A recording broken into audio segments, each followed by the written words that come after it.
27 years. That's how long one man spent in prison for daring to believe black South Africans deserved to be treated like human beings.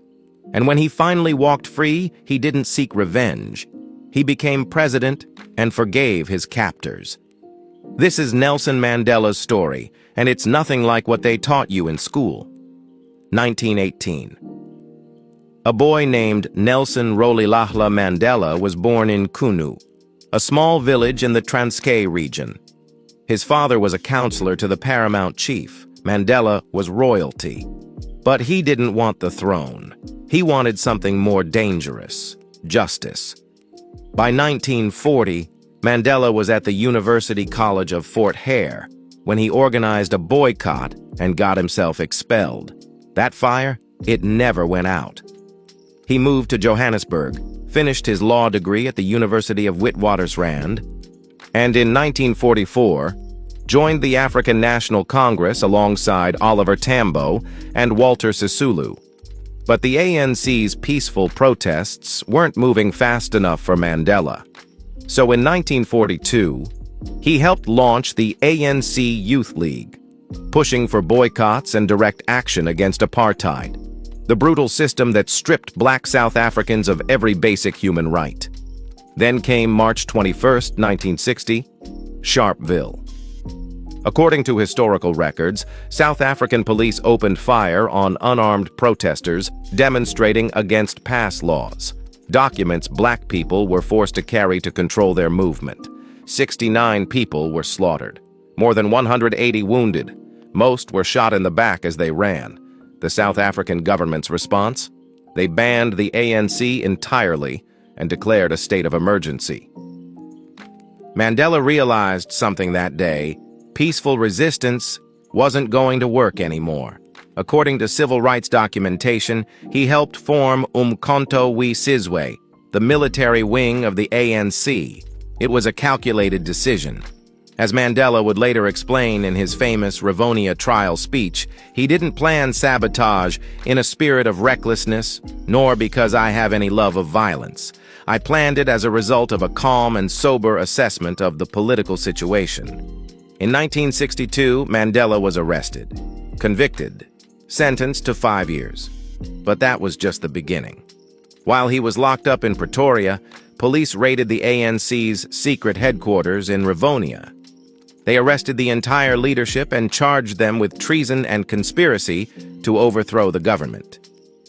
On April 20th, 1964, Mandela stood in that Pretoria courtroom for over 3 hours and delivered what would become one of the most powerful speeches of the 20th century. He wasn't begging for mercy. He was putting apartheid on trial. And he ended with words that would echo for decades. I have fought against white domination, and I have fought against black domination. I have cherished the ideal of a democratic and free society in which all persons live together in harmony and with equal opportunities. It is an ideal which I hope to live for and to achieve. But if needs be, it is an ideal for which I am prepared to die. His lawyers begged him to remove that last line. They thought the judge would sentence him to death, but Mandela refused. And on June 12, 1964, he and 7 others were sentenced to life in prison, Robben Island. According to prison records, Mandela spent 18 of his 27 years in a cell measuring 8 feet by 7 feet with nothing but a straw mat to sleep on. Prisoner number 46664, he broke rocks in a lime quarry without sunglasses. The glare permanently damaged his eyesight. When his mother died in 1968, he wasn't allowed to attend her funeral. When his eldest son was killed in a car accident the next year, same thing. Forbidden. In 1982, he was transferred to Pollsmoor Prison. Better conditions, but still a cage. Then, in 1988, according to medical records, he contracted tuberculosis from the damp prison conditions. He spent weeks in hospitals recovering before being moved to Victor Verster Prison in December of that year. Meanwhile, the world was watching. International pressure mounted. South Africa faced economic sanctions. The apartheid regime was crumbling. President P.W. Botha offered Mandela freedom in 1985 if he renounced violence. Mandela's response documented in historical archives. What freedom am I being offered while the organization of the people remains banned? Only free men can negotiate. A prisoner cannot enter into contracts.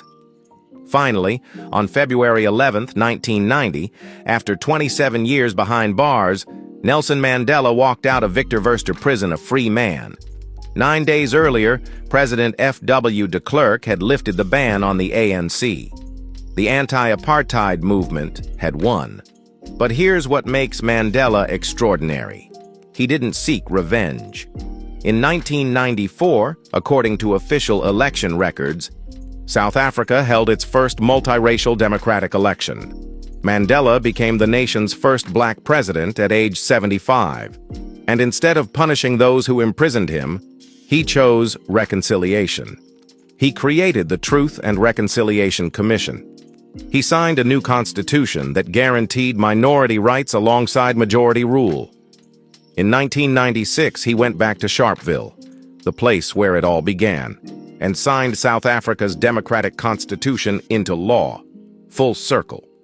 Nelson Mandela retired in 1999 after one term. He spent his final years fighting AIDS and advocating for global humanitarian causes. On December 5, 2013, surrounded by family at his Johannesburg home, he died at age 95. For his work alongside F.W. de Klerk in peacefully dismantling apartheid, Mandela was awarded the 1993 Nobel Peace Prize. So here's my question for you. Could you spend 27 years in prison for what you believe in and still choose forgiveness over revenge? Drop your honest thoughts below.